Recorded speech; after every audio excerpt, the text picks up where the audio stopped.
Amen. And good evening once again. It's great to be here in the house of the Lord. And to our visitors, we welcome you so much. We warmly welcome you.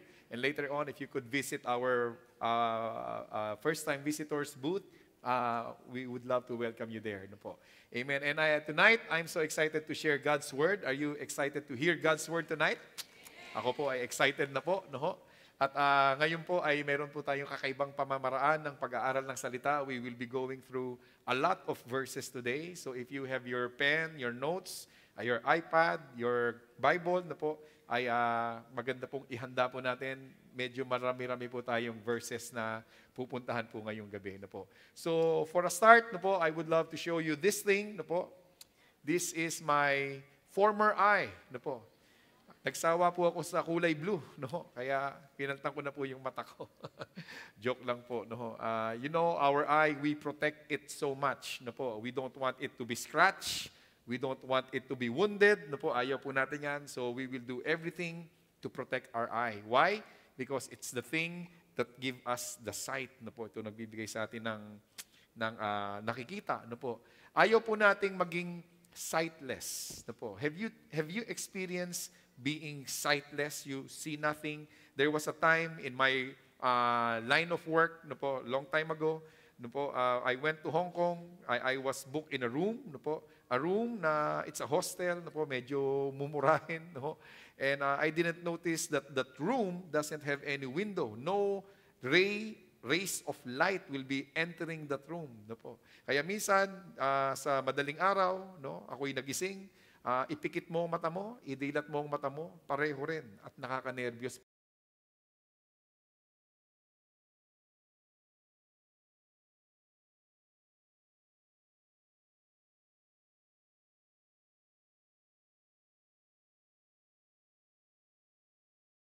Sightless, it would be very, very terrible.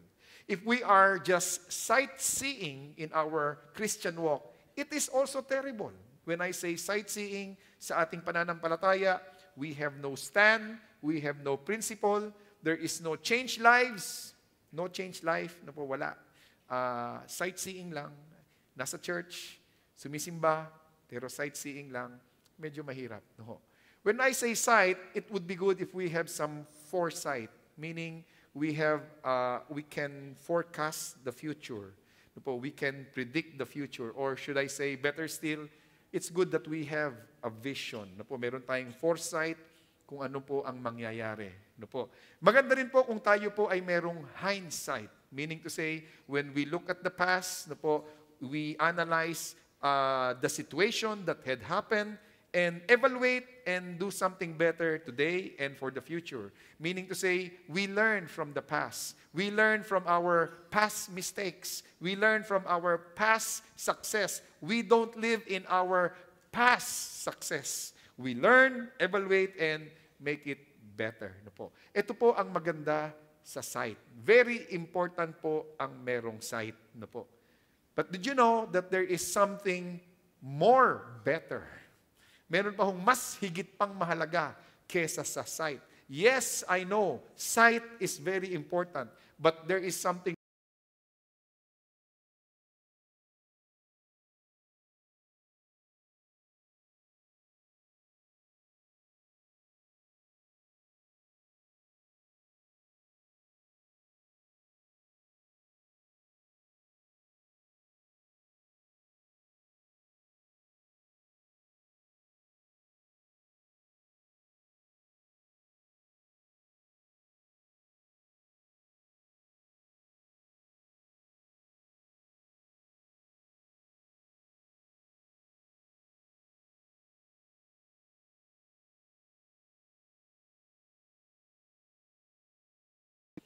kasiguraduhan sa hindi mo nakikita.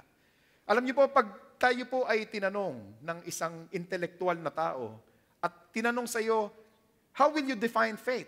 And this is how you would be define faith. If he would be using his intellect, he won't believe you. People will say you are crazy. Ganito mo i-define ang faith? Kasiguraduhan sa hindi mo nakikita, intellectual people will say you are a fool. Pero pag ang gagamitin mo ay ang iyong puso, Kapatid, yan ang definisyon ng pananampalataya. Amen ba ho? Sige po, palakpakan natin ang Panginoong Diyos. So sa ngayong gabi, ito po ang ating pag-aaralan. Ako po ay sa aking mga buhay na nalalabi na lang. Konti na lang po yun. No? Konti na lang. Sabi ko, my default would be, I would be teaching about life. It will talk about love, integrity, faith, and excellence. And tonight, let me share with you about faith. We will go deeper with this topic, faith. No po. Lalalim ho tayo ng konti. We will try to understand deeper what faith is all about. No po. And we have to answer this question. Who got faith? Who got faith? And when you have that faith, what will it do to you? Ano bang mangyayari pag meron kang pananampalataya na ito?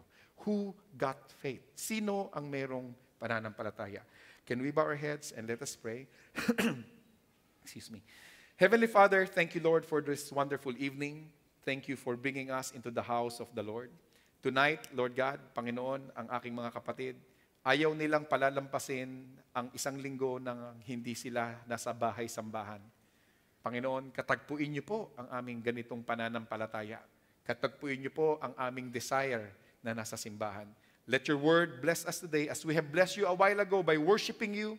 Bless us today with your word and make us a better person, Lord, as we hear your word. And this we pray in Jesus Christ's mighty name. Amen and amen. Hallelujah. So let me begin by this. No po. We were talking about faith. Let us understand what faith is all about. No po. What is faith all about? In the Greek word, I have to go to the Greek word. No po. I don't want to go through those foreign words na hindi naman po natin maintindihan. Pero this time, I have to go through it. No po. Ito po ang ibig sabihin kasi, the Greek word for faith is pistis. And when you define pistis, it is talking about trust. It is talking about belief. No po. We believe. It is talking about surrendering. If you would be dissecting the word pistis, ang gusto niya pong iparating ay yung, ano pa tawag dito, illustrative, figurative, no po. Yung ini-illustrate, pinipicture form mo ang definition ng pistis. Pag ito ay pinicture form mo siya, ang definition po nito ay you are clinging into something with your dear life. And that is faith. That is the meaning of faith. Uulitin ko po, ano ang pananampalataya? Ang pananampalataya ay hindi lang naniniwala, hindi lang may kumpiyansa, hindi lang surrender. Yun po yun. Pero ang malalim na ibig sabihin ng pananampalataya ay may niyayakap ako at hindi ko to bibitawan. You cling to it. You cling to it with your dear life. Kaya pala pag sinabing in John 3:16 that God so loved the world that He gave His only begotten Son, that whosoever cling, kapito ko, whosoever cling, it's not just believing. Kasi minsan may mababaw na kahulugan ang believing. When you cling to it with your dear life, not letting go of this, then you will not perish, but have everlasting life. This pistis, this faith, it is a gift from God. Ito po ay regalo ng Panginoong Diyos. Gusto niyo ba ho ng regalo? Amen. Lalo na, Pasko na po. No? Alam niyo po, paano ba natutuwa yung nagregalo sa iyo? Paano ba matutuwa ang nagregalo sa iyo? Matutuwa po ang nagregalo sa iyo kung ang kanyang iniregalo ay ginagamit mo. Tama ba ho ako? Pag ang niregalo sa iyo ay hindi ginagamit, hindi nakikitang ginagamit, nako, pambihira. Parang hindi na-appreciate. No? Kaya magandang, ang naibigay po sa atin ay isuot, gamitin, no po, at pag nakita niya, nako, na ano po yun, ang tawag po doon, na excite po yung nagbigay sa iyo, lalo na ngayong Pasko, gamitin mo para mabigyan ka ulit. No po, na-appreciate mo, gamitin mo, no, natutuwa po yung nagbigay. Ganon din po ang Panginoong Diyos. God gave us faith. It is a gift from God, so we have to exercise it. We have to activate our faith. We have to move this faith, no po, towards God. Why? When we use it, God will be glorified. Napapangiti mo ang Panginoong Diyos pag ine-exercise mo ang iyong faith, no? At ito ay malaking benepisyo para sa iyo. This faith is not something that you cannot generate by yourself. Hindi mo kayang May faith ako, ito ay pagaganahin ko. No, it cannot be. It is a gift from God. And this faith that is a gift from God, it is God's divine persuasion.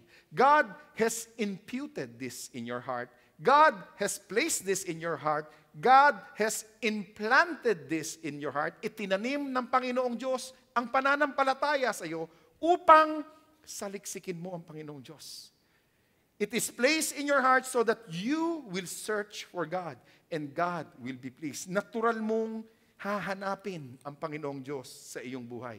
Inilagay po ng Panginoong Diyos yan. Now, who got faith? After defining what faith is all about, sino ba ho ang may pananampalataya? Paano ba? How does it work? Ano po? Ako po ay may ipapakita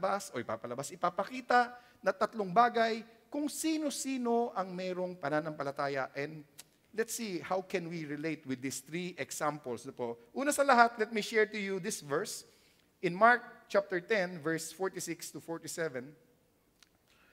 Now, Jesus and the disciples came to Jericho. As he went out of Jericho with his disciples and a great multitude, blind Bartimaeus, the son of Timaeus, sat by the road begging.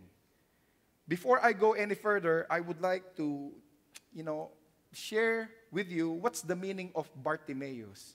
Bartimaeus, Bar means son, and Timaeus, it means honorable.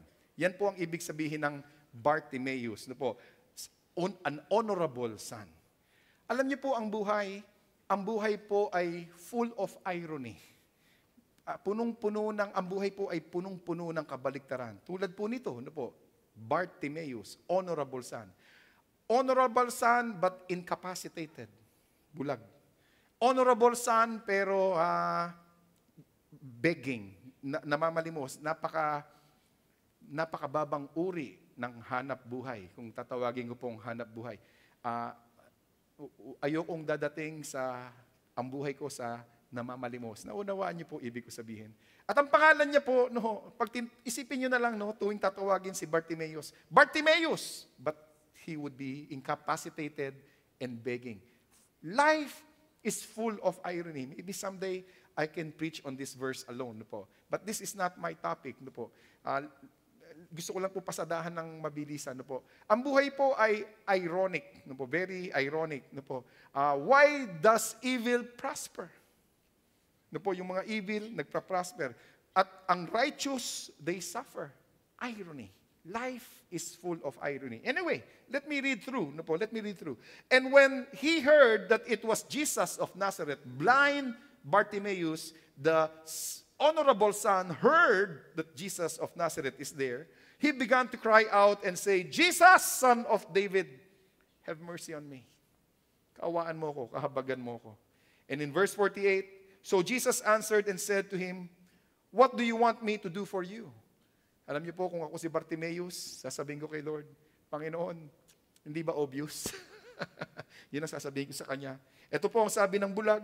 The blind man said to Jesus, Rabboni, Rabbi, that I may receive my sight.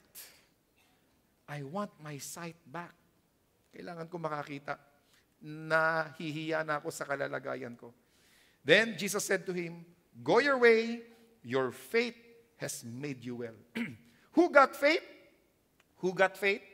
Your faith can make you well. Kung ako ay may pananampalataya, kung ikaw ay may pananampalataya, at yung pananampalataya mo na yan ay pagaganahin mo, yung pananampalataya mo ay kaya kang pagalingin sa pangalan ni Jesus. Hallelujah! Hallelujah! Your faith can make you well. Sabi ng iba siguro, paano kung maliit lang ang aking pananampalataya? Paano kung manipis lang ang aking pananampalataya?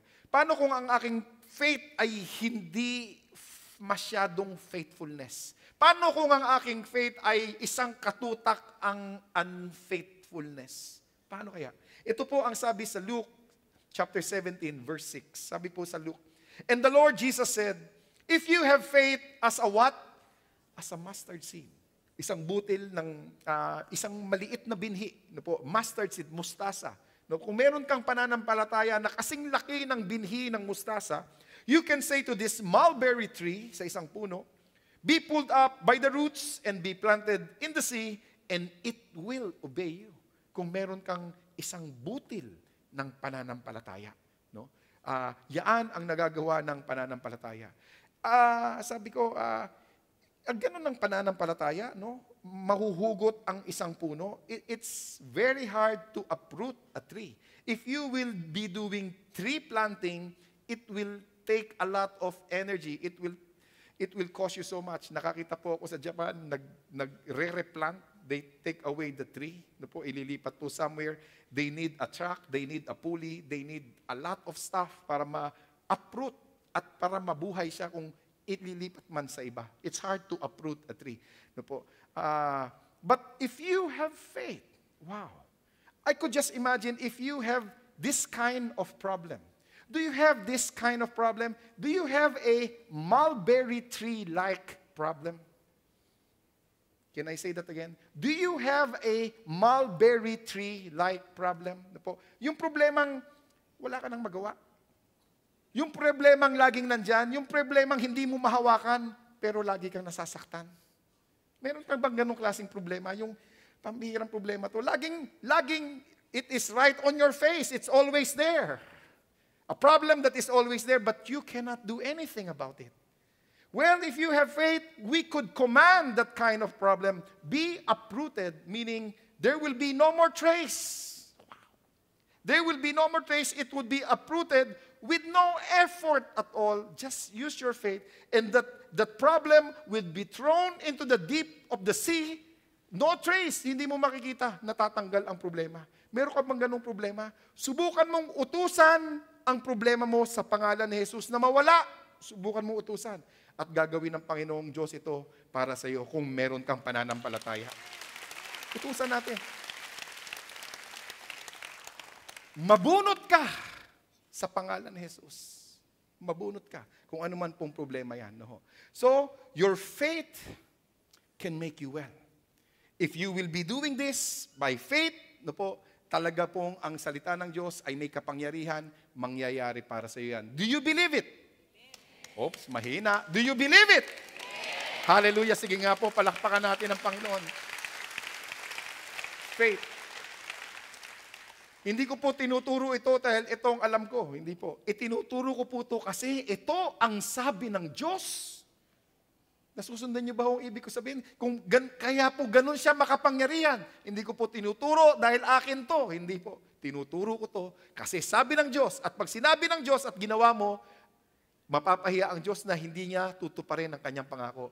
Tumutupad ang Diyos sa kanyang mga pangako. Purihin po natin muli ang Panginoong Diyos. Hallelujah. Now, if we will I'll be showing you another scenario. No po, another scenario. Ito naman po ang isa. No po, iba na naman to. No? Babasahin ko po sa inyo. Now, when Jesus had entered Capernaum, a centurion came to him, pleading with him, saying, Lord, my servant is lying at home, paralyzed, dreadfully tormented. Meron pong isang kapitan, lagay na po natin sa ganun, merong isang kapitan, siya po ay meron po siyang katuwang, meron po siyang kasambahay, may sakit, dreadfully tormented, maybe demonized, maybe he is not in his own mind. No po, wala siya sa kanyang sarili. He is paralyzed, he is bedridden, nakalatay siya sa banig ng karamdaman. At ito po ang sabi ng centurion, ito po ang sabi ng Panginoong Jesus, and Jesus said to him, I will come and heal him. Puntahan natin. Pagagalingin natin. The centurion answered and said, Lord, I am not worthy that you should come under my roof. But only speak a word. Sabihin mo na lang. Hindi mo na kailangan pumunta. Malayo pa, mapapagod ka pa. At hindi ako karapat dapat puntahan. Sabihin mo na lang, Panginoong Diyos, just speak the word and my servant will be healed. And if you will be reading through, ang sinasabi po ng centurion, Panginoon, ako, isang kapitan, no? Ay meron din ako ay under authority at sumusunod ang aking mga tao dahil ako ay under authority and people will follow me. And I believe in you. Alam ko, you have that authority. Sabihin mo na lang. Sabihin mo na lang. Ito po ang tanong. Sa mga ganitong mga talata, sino ang may pananampalataya? The centurion or the servant? Can I ask once again? Sino ang may pananampalataya? The centurion or the servant? The centurion has the faith. The servant, hindi niya po alam kung ano nangyayari. Tignan po natin kung ano po ang nangyari dito. In verse 13, then Jesus said to the centurion, go your way, and as you have believed, as you have clinged, so let it be done for you. And his servant was healed that same hour. Nanampalataya siya, po, hindi na bumilang ng segundo, hindi na bumilang ng minuto, yun mismo, pinagaling ng Panginoong Diyos ang kanyang servant sa pangalan ni Jesus. Amen. No po? Amen. Well, ano po ang pinapamalas po dito? Ano po pinapamalas dito? Who got faith? Faith of others can make you well. He cannot exercise faith. He doesn't have faith maybe. The faith of others can make you well. Ano po? Napakaganda po, di ba ho? Kaya pag tayo po ay walang karamdaman, tayo ay may mga mahal sa buhay na nangangailangan ng panalangin, when we go to the church, we intercede for them, we pray for them. Your faith, the faith of others can make them well. Kaya po silang mapagaling ng pananampalataya ng iba. No po? Ito po ang maganda sa Panginoong Diyos. Who got faith? Ito po ang dalawang example ng sino ang merong pananampalataya. No po? Meron po kong ipapakita sa inyo, ewan ko kung kilala niyo yan. Medyo malabo po kasi. No? Ako po nagturo dyan no? Magpiko. No po? Pagtanda po niyan, ganyan ang itsura niyan. Ayan. No? Biro lang po, hindi po siya yan. No? This guy now that I would love to share with you, I read his bibliography, no po, autobiography. Ito po ay si Hudson Taylor. No po. At na-amaze po ako sa kanyang buhay. Ito, ang gusto ko pong pag-usapan dito ay the faith of others can make you well. No? Yun po ang aking gustong pag-usapan dito. Si Hudson Taylor, siya po ay mananampalataya. No? Pero dumating ang point sa kanyang pananampalataya na tinamad siya. Tinamad. Sounds familiar? Sounds familiar? Sa kanyang pananampalataya, tinamad siya. Sabi niya, pinipilit kong maging banal, pero paulit-ulit din akong sumasablay. Paulit-ulit ako nagkakamali. Kaya dumating sa puntos si Hudson Taylor na, wag na lang. Ayoko na. Nawala po siya sa pananampalataya. Sa madaling salita, siya po ay nag-backslide. No po. Dumating po ang panahon sa kanyang buhay when he was a teenager, no, na he was in the library of his father. So many books in the library of his father. No? And suddenly, one book in that library, just one book in that library was shining so brightly. Nagliliwanag po yung libro na yon. At hinawakan niya po yung libro na yon. And it is a gospel tract. It is a gospel tract. Binuksan niya, nangusap sa kanya yung mga talata, at nag-recommit po siya sa Panginoong Diyos. Yun po ang nangyari. No? At ito po ay nasa kanyang autobiography. Hindi niya alam at hindi rin alam ng kanyang nanay. Ang kanyang nanay po ay 70 miles away from their home. 70 miles away. Meaning to say, it could be, rough estimate, it would be from here up to Tarlac. No po, from here up to Tarlac. Nandun ang kanyang magulang. Yung kanyang magulang, habang nandun po sa Tarlac, no po, ang kanyang magulang po ay may mga kausap na mga nanay, amiga, gano'n na po, nag-uusap-usap. Tapos yung nanay po was suddenly compelled to pray for Hudson Taylor.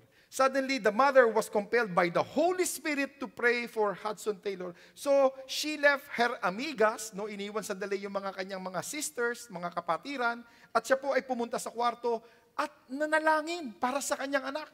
At that same hour, doon po nagliliwanag po yung gospel tract at doon po tumanggap muli si Hudson Taylor sa Panginoong Hesukristo. Wow! Hallelujah! Di po ba?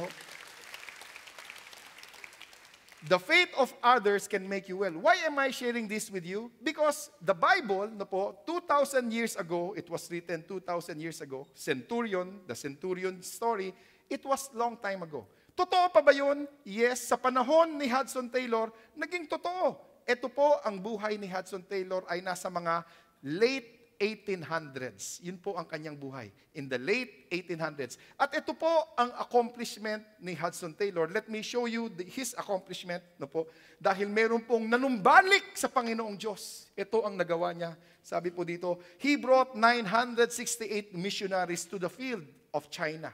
No po, ang kanyang puso ay maborn again ang China. No po, siya po ay nag-mentor, siya po ay nag-influence ng mga tao para maging misyonaryo sa China. Siya po ay nag-train ng 700 Chinese workers. At hindi lang po yun, no po, and a Chinese witnessing church of 125,000. Mind you, I want you to take note of this. It is not just 125,000 strong congregation. It's not just a congregation that sits and listens to the word of the Lord every Sunday. It's not just like that. Ang pagkaka-define po sa kanyang autobiography, sabi po, it is 125,000 witnessing Chinese. Nagbabahagi na 125,000 na mga inchik na katulad ko. No po. Wow, powerful testimony no po. Ito po ang nagagawa ng faith of others can make you well. Babalikan ko po yung ating storya. Babalik lang po ko. Ayoko pong mawawala tayo sa hulog no po.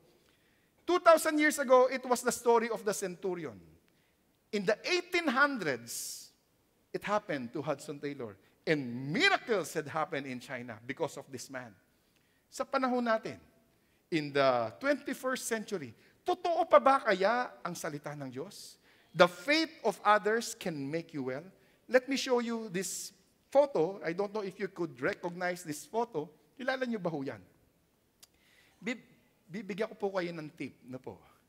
Ang tip ko po siya po ay artista ng school bukol. Yan. Sa kapanahunan ko, magigets nyo, sa mga kabataan, forget what I said. No? Siya po ang artista sa school bukol, Tito, Vic, and Joey. No po, siya po yung pinaglalaroan, punching bag. Siya po yung homosexual puro. No po, homosexual na artista. Doon po siya, yun po ang kanyang ginagampanan. Homosexual sa ano ba yun? Sa serye or sa sitcom ng school bukol. Siya po yung homosexual doon. At sa totoong buhay, homosexual din po siya. No po, yan po siya. Dumating ang panahon, no po, siya po ay ito na po siya ngayon. Siya po ay dati ang tawag sa kanya ay si Tonet Macho. No po, ngayon siya na po, ang kanyang totoong pangalan ay si Pastor Anthony Roquel. Siya po ay na-born again at siya po ay nagpapastor na po ngayon. No? Hallelujah. Praise the Lord. At nakita po kami sa Baguio. No? 2 weeks ago, I preached in the anniversary of Church of God Baguio and we saw each other. We always bump to each other, no po. Kaya ang tawag ko sa kanya tukayo, no. Siya po ay naimbita natin sa church, no po. Siya po ay nag-testify sa 13 Martires, no po, sa isang basketball gym. We invited him and he shared his life.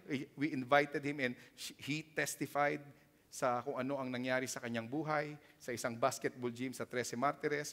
We saw each other again and again somewhere sa Manila. Ano po, at nakita po kami sa ating Bigger and Better Convention sa 13th National Assembly. Nakita kami ulit. At ito po yung pinaka-latest namin pagkikita sa Baguio. At sabi ko sa kanya, Oto kayo? Sabi ko sa kanya, kamusta ka na? At ngayon ko lang po nalaman na siya po ay pastor na. Ngayon ko lang nalaman. No? Kaya sabi ko, pambihira to kayo. Pastor ka na pala. Sabi ko, may naniniwala ba sa'yo? Sabi ko, biro-biro lang naman. No? Sabi ko, meron naman. Meron naman daw naniniwala sa kanya. So, as we are having our dinner, no po, it's a beautiful conversation, light conversation. And I had this question in mind. I have this question for so long a time. And I dare to ask him. No po. Nangahas po akong itanong sa kanya. Sabi ko sa kanya, Tukayo, bakit ba dumadami ang bakla? Sabi ko. Point blank question. Bakit ba dumadami ang bakla? Sa panahon natin, bakit dumadami ang bakla?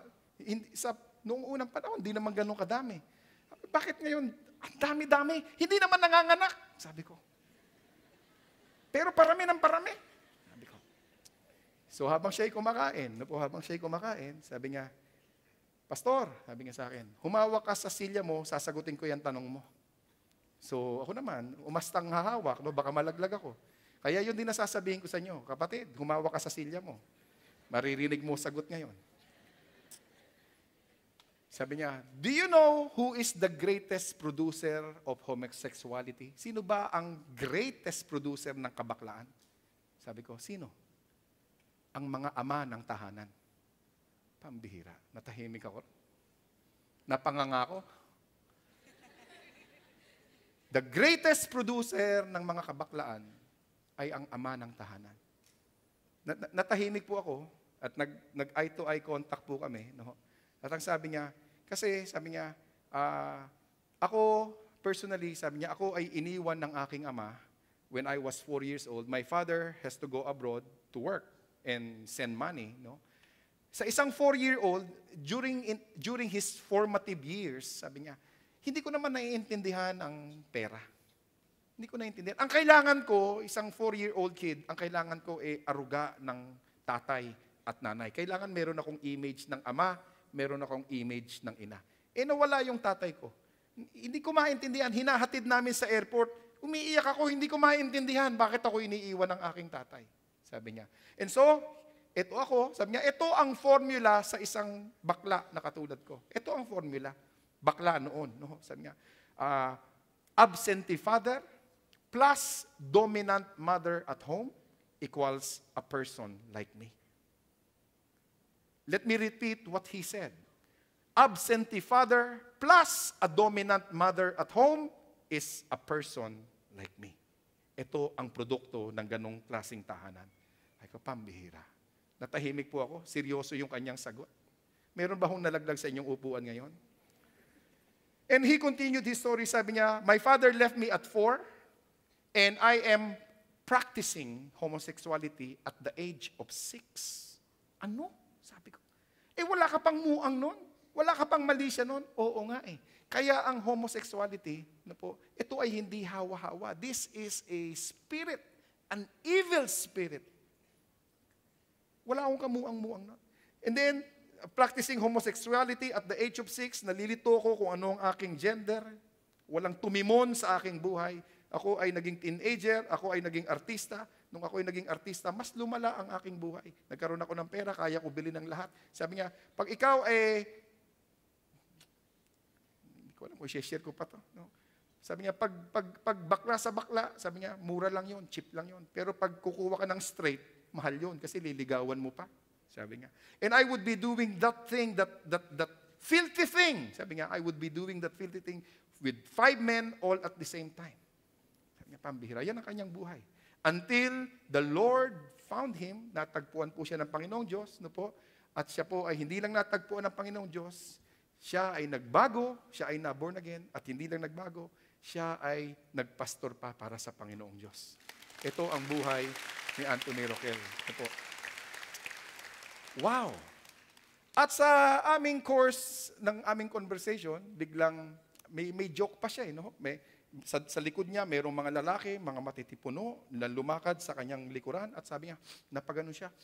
Tingin siya, tingin. Sabi ko, bakit? Bakit ka tumitingin? Akala ko napupugian siya. Sabi niya sa akin, malansa. Sabi niya. Ibig sabihin, mga terminology nila yon, no? Kabaro niya siguro or whatever. No po. Ako, pambihira, nakakaamoy ng kapwa. No? Anyway, tuloy po yung aming conversation. No po, tuloy-tuloy. Sabi niya, one day, he was driving along the road, no po, at nakita niya po ang isang Methodist church. Ito po ang aking gustong i-point out. Nakakita siya ng isang Methodist church at pinaalaala sa kanya ng Panginoong Diyos, sabi, dito nagsimula ang iyong pananampalataya sa Methodist Church. Ay, oo nga, no. Naalala niya, no, na minsan, no po, pag wala ang kanyang nanay, wala ang kanyang tatay, ang kanyang yaya, no po, ang kanyang yaya, ipinapanalangin siya. When he was young, in his formative years, when he was young, his yaya would be trying to bring him, no po. Siya po ay itinatakas at dinadala sa Methodist Church. At doon sa Methodist Church na yon, nakakarinig siya ng salita ng Diyos. Ang kanyang yaya ay ipinapanalangin siya. Wow. Hindi po yun si Yaya Dab, no po. Hindi siya yon. Ito po ay yung tunay na yaya, no po. Tunay na yaya, pinapanalangin siya at sabi, dito nagsimula ang iyong pananampalataya. The faith of others can make you well. Kaya kapatid, kung meron kang anak na napapariwara, huwag mong tigilan ng kakapanalangin. Tutugunin ng Panginoong Diyos yan. Hallelujah. The faith of others can make you well. Yan po ang kanyang istorya. Ano po? But what if my faith is not active and the faith of others is not active? Hindi active ang faith ko, hindi active ang faith mo. Anong gagawin natin? Ito po ang isang tagpo. Sa verse 12, and when Jesus came near the gate of the city, behold, a dead man was being carried out. Patay na. Wala nang pananampalataya to. Patay na to. The only son of his mother, kaisa-isa, and she was a widow. Wala nang asawa, wala pang anak. And a large crowd from the city was with her. Ito po, wala nang pananampalataya to. Tapos na. Patay na, ililibing na, isang barangay, nakikiramay, makikipaglibing, lalabas na po sila ng syudad, ililibing na to. Wala nang gumagamit ng pananampalataya. Ang kamatayan po ay tanggap na ng buong barangay. Wala nang ipinapanalangin dito. No faith being exercised here. And if there might be one faith that is active here, then maybe it should be highlighted by the Word of God. But the Word of God is silent. So I presume there is no faith that is active here. Ililibing na to ng buong barangay. Pati yung nanay, wala na eh. Patay na eh. Wala na tayong magagawa dyan. Verse 13, when the Lord saw her, He had compassion on her and said to her, do not weep.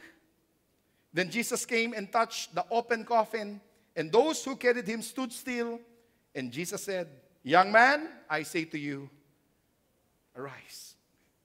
Arise. Wala na hong pananampalatayang gumagana. Wala nang pananampalatayang gumagana.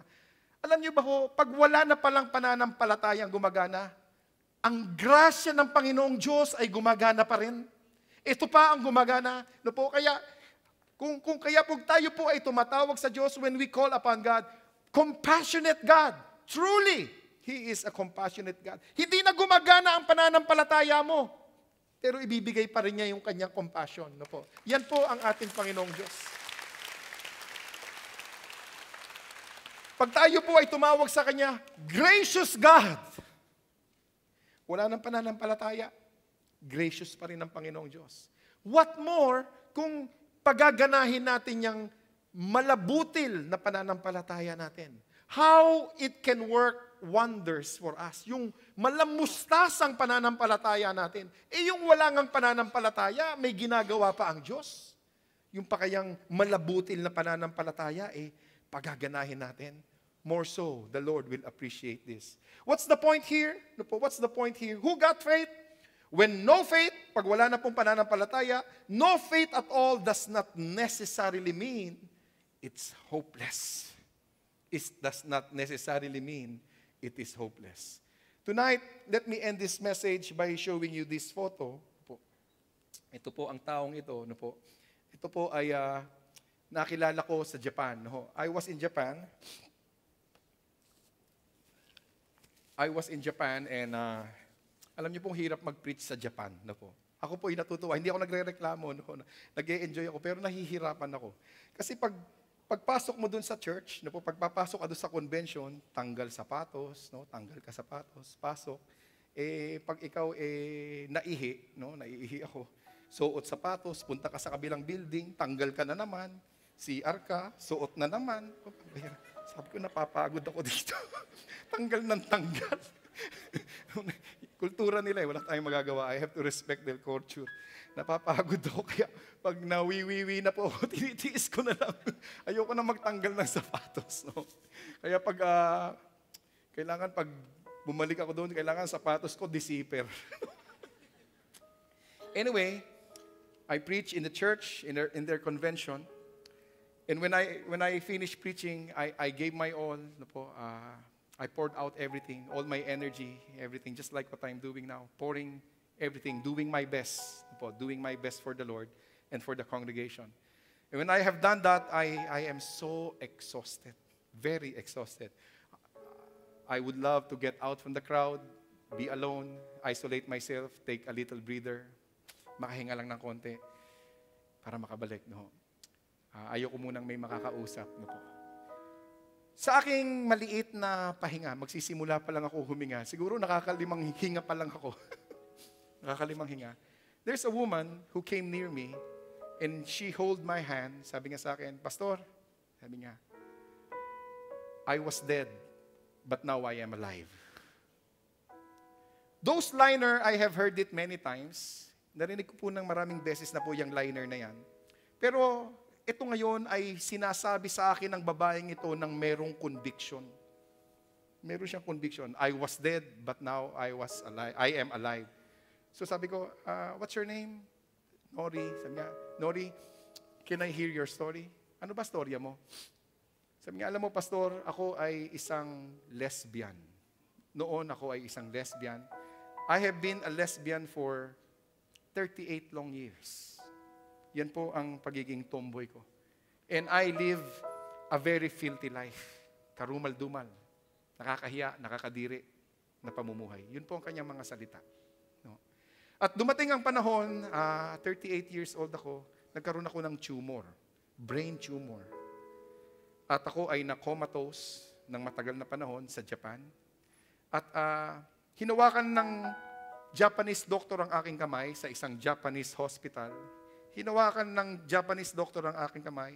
And he would be saying this in Japanese. Sabi niya, sabi sa akin ng doktor, pwede bang pisilin mo ng konti? Nakakarinig pa siya comatose, nakakarinig.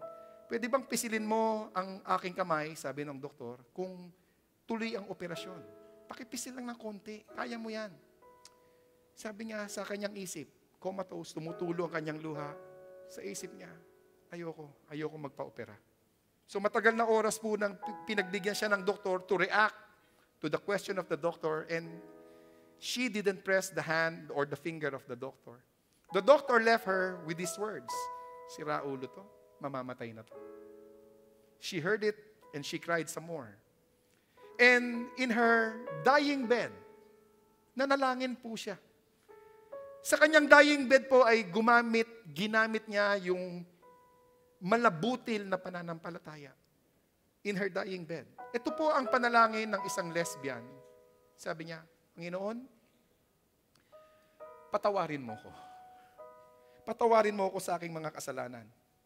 At Panginoon, kung ako ay bubuhayin mo, ipapamalita ko sa sanlibutan ang kabutihang ginawa mo sa akin. Kung bubuhayin mo ko. Patawarin mo ko sa aking kasalanan. And you know what happened?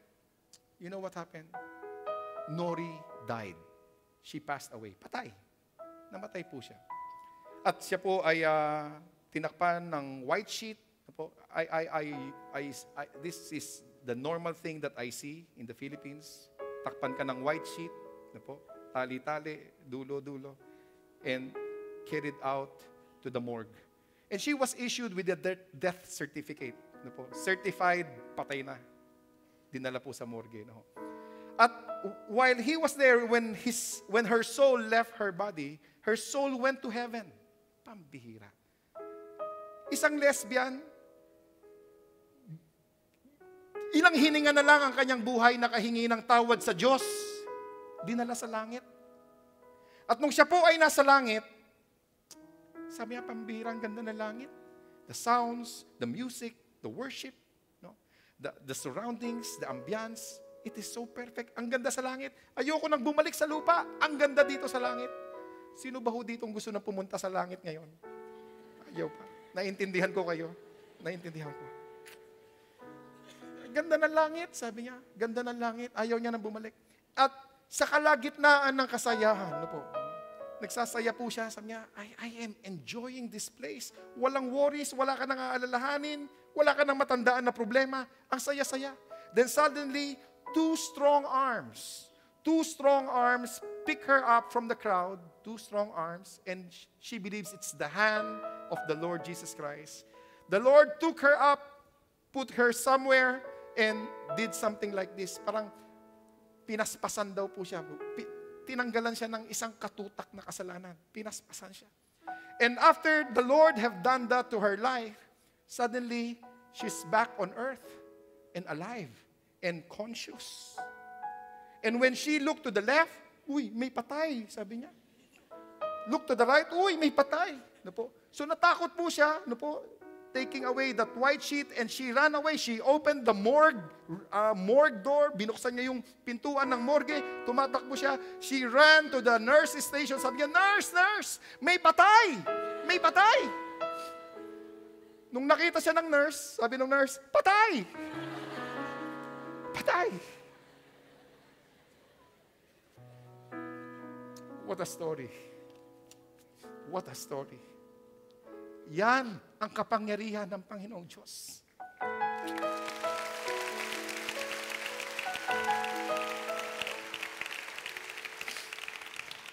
I pray someday I would be able to invite her here and let her share her story. Ano po?